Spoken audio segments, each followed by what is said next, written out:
Okay, here we go. Hi, I'm Dan Wells. I write horror, fantasy, and science fiction, and I talk about games on the internet. I need to get a better tagline as well, since that's what I seem to be using. Anyway, today we're going to be talking about The One Ring, which is a spectacular game that I talk about a lot. And we're going to look at one of its little kind of setting and adventure supplements called Bree. Um, the One Ring has a line of setting supplements and a line of adventure supplements, and they tend to complement each other. So, like, if you get the one about Rohan, there's a big setting book for Rohan, and then there's a big adventure campaign thingy for Rohan, and they're two different books.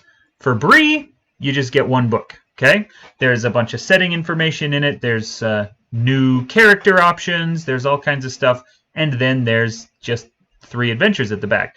Bree is not a big deal, so to speak, and the book addresses that idea directly. That, you know, when you compare it to Mirkwood or Rohan or something like that, then yeah, it's going to feel a little smaller in scale, but that's a good thing. And the book gets into some ideas for how you can use the smaller setting of Bree to do some really fun things, even though it's not like Erebor or Moria or whatever. So let's take a look at Bree. Okay, we're going to jump into the big thing, and then I'm going to come over here. We'll start by looking at the map. Okay, so the map of Bree is very small. In fact, once we put the overlay onto it, you can see these hexes are enormous. And you compare this to something like, here, let me show you one of the other maps. Let's take a little map of something else. We're going to open up the map thing. So this is Rohan and Gondor combined. And you can see how small the hexes are, right? Let's bump this out just a little bit. Let's find a good map of... this is kind of the basic map of Mirkwood, and this is kind of the starting area. So you've got Lonely Mountain over here. Each hex is approximately 10 miles across. And so when you are traveling, it takes a long time to get anywhere. And then we compare that to Bree, where it doesn't take much time to get anywhere. This is a very small area. You know, the Shire's right over here. You go up and you'll get into Rivendell, and so on. Or Rivendell's over here or somewhere. I don't know exactly where Rivendell is. The point is, that this is how it works. Okay, it's a small area. It isn't full of monsters, though it does have some kind of red areas here, which are the, you can see these are daunting over on the key. And it does have a Shadowland in it, down here in the Barrow Downs. So you, most of it is going to be this kind of open borderland wilderness kind of stuff. But it does have some dark things. What it has most of all, though, is this city. The region of Bree itself. That's what it's named after. So let's take a look at what's going on in here. In the contents, we get a very short history of Bree land, and then we get a very detailed look at Bree and the 3 villages that surround it. And then we get an even more detailed look at the prancing pony itself, which is kind of, I mean, that's the thing that shows up in the books, and that's the thing that most people know about Bree. And so you get a lot of detail in there and how it looks. There's a pretty extensive map, which is awesome. We'll get a look at that. And then there's these kind of little regions roundabout, and then how to do adventure things, and then we get the the character information if you want to be a man or a hobbit from Bree. And then there's 3 adventures, which are pretty great. We're going to look at all of those, but briefly. So there's the how to use this guide, all this nonsense. The history of Breeland is very simple and not really worth going into right now. It's a much older town than you might think it is, but it does have some interesting history in that it used to be part of Kingdom of Men. Now it's kind of a wilderness waypost, but it used to be part of a kingdom. It's old enough that back when the Angmar was kicking around and causing problems, that Bree was involved with some of that. These days, it is mostly just there. So there's this giant hill, and if you look at the map, there's that giant hill, that brown thing. And so there are villages all around it, and then another one up here in the Chetwood. And it goes into detail about this, and it gives some new fun undertakings that you can do. It talks a little bit about people that you can meet. Girdley Island is up here. Come on, show me the map of... Oh, over here. Oh, Girdley Island is over there. Yeah, that's still on the same map. So there's things you can do there. It gives also some cool stuff like the Hall of Orgulas and the Deep Delver, the Chetwood and different things that can happen in the Chetwood. Like, there's a lot of fun little adventure advice here. Things you can encounter and people you can talk to, even out in the wilderness. Talks about how the warden system works, and again, gives some actual people you can talk to. Who's the current reeve? Who's the head of the wardens? All of these things. That's the school teacher, by the way, whatever her name is. I can't remember. Her name is Anna Wintermoss. And then it talks about the Forsaken Inn. It talks about Staddle, which is kind of like the little hobbit town outside of Bree. And then we get to talk about Combe, which is a human town outside of Bree. And then Archet. Archet is, you can see by this picture here that there's people up in the trees. Archet is up here. It's actually in the Chetwood. It's very small, but it's nearby, and it's an interesting place. And all 3 of those kind of surrounding towns, none of them are as big as Bree is. None of them are as important as Bree is. And especially in the case of something like Combe, they don't want you to go in there and talk to them. They don't want you to interfere with their business. We've also got this cool double-page map. Let's see if I can show you both pages. Nope. Oh, now I've ruined everything. How do we get out of this nonsense? There we go. Okay. Now I've got to turn it back on. Does that still work? Yay! Okay. So, aside from me trying to get it to show you 2 pages at once, that's what this neat little map looks like. Then we get into the Prancing Pony. And given the timeline that this is set in, this is actually, the innkeeper is not Barlaman Butterbur, it is Barnabas Butterbur. But it does have a little thing here about how, depending on when you set it, regardless of when your game is set, the innkeeper is going to be a Butterbur, and his stats are going to be the same. I like how it phrases it here. It says, the mold for the Butterbur line was cast long ago, and everyone for generations has been a close variation of that original model. So they're all going to be more or less the same. How are you going to interact with the Prancing Pony?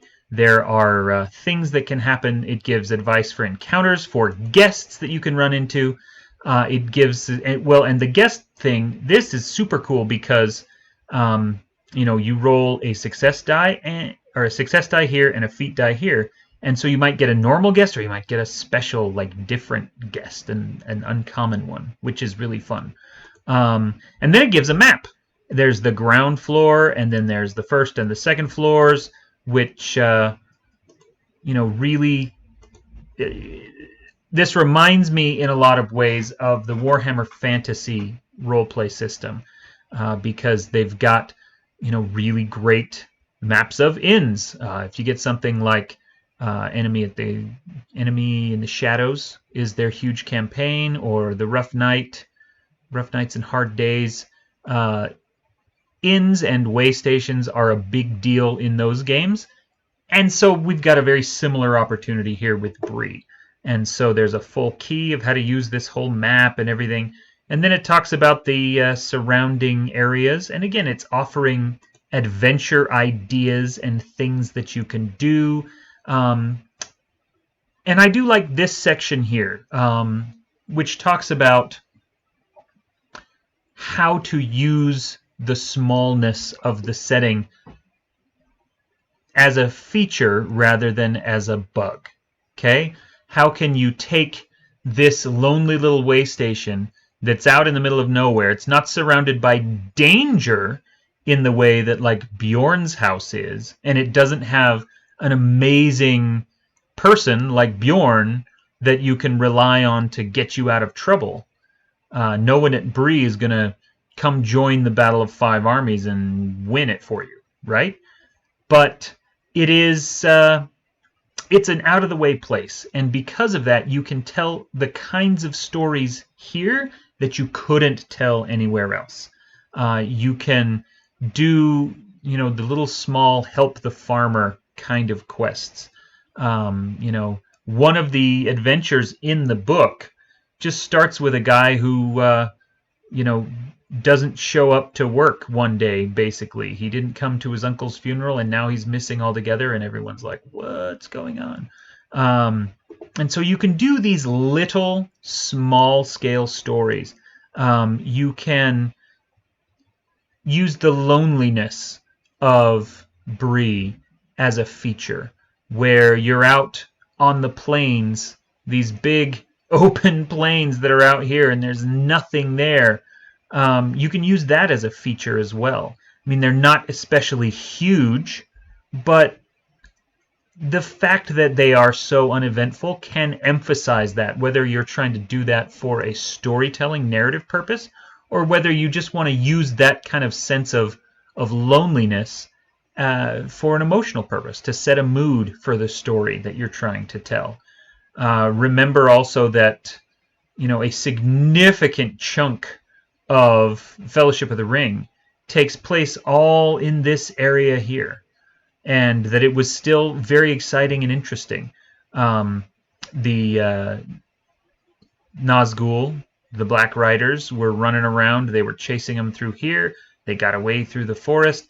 They caught up to him again in the marshes, and over here in the Weather Hills is where you find Weathertop. So there's a lot of options that you have to kind of use this, especially if you're going to use this for starting characters, and that might be one of the best ways to use Bree. Let's have a look at some of the adventures that show up in here. I don't actually want to... Oh, before we get to the adventures, let's take a look at the Men of Bree. And every time I click a bookmark, it takes it back to full width. So the Men of Bree section, this is a character section if you want to create characters that come from this part of Middle-earth. And it calls it Men of Bree, but obviously that includes Women of Bree, and also in this case it includes Hobbits of Bree.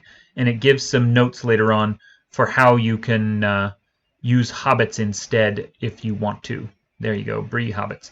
So, it has all of the same starting stuff, your cultural blessings, your different specialties. It gives backgrounds, all of which are kind of fun and interesting. And then, it has everything that you're supposed to have, including the virtues and the rewards. And they're not... again, if you choose Bree as where you come from, you're not going to be an elf of Mirkwood who gets access to an amazing bow. You're not going to be a dwarf of Erebor who gets access to an amazing axe. You're just kind of a dude or a hobbit. And so you come from a small town and you find value in the smallness of it. And, and so your rewards are things like lanterns or a pipe or a shield. You're not going to be a warrior. You could absolutely make a warrior, but it's not the same as if you were, this glorious man of Gondor or something. You're a man of Bree. You want to get back home again, or maybe you are sick of home and you want to go out and you look with wide-eyed wonder at everything. I really like that. That's why I wanted to start my series of looking at the One Ring setting books with Bree, because it is so small and because it gives you the opportunity to start with that kind of wide-eyed wonder where you haven't seen the world around you.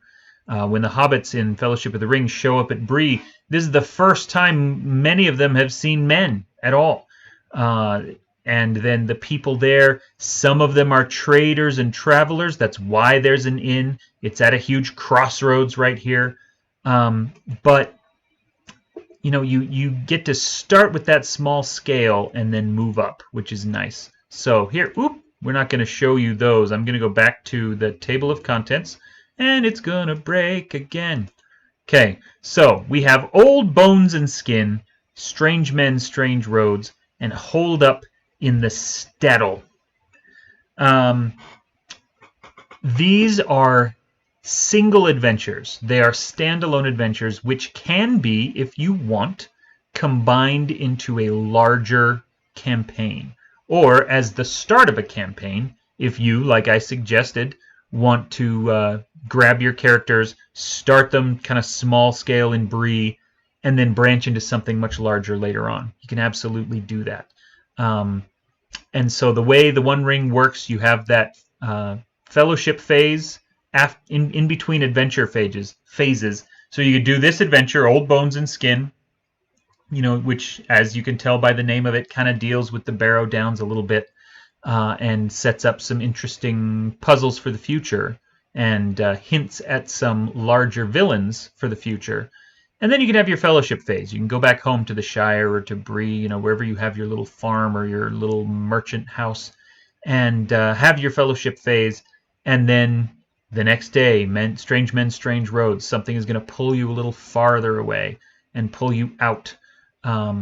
These are fun adventures to start with. You could also absolutely, start somewhere else and then just feather these in with other stuff. If you want to do something like the big, Tales of the Wilderland, the main Mirkwood campaign, and one or more of your characters comes from Bree or from the Shire, then you can absolutely, as part of the other adventures that you're doing in Mirkwood, as you are traveling home in order to get back home and do your fellowship phase and that kind of stuff, you could throw these adventures in there as well, for kind of an extra little bit of flavor, and remember to keep guard over your homeland, which is kind of a fun idea.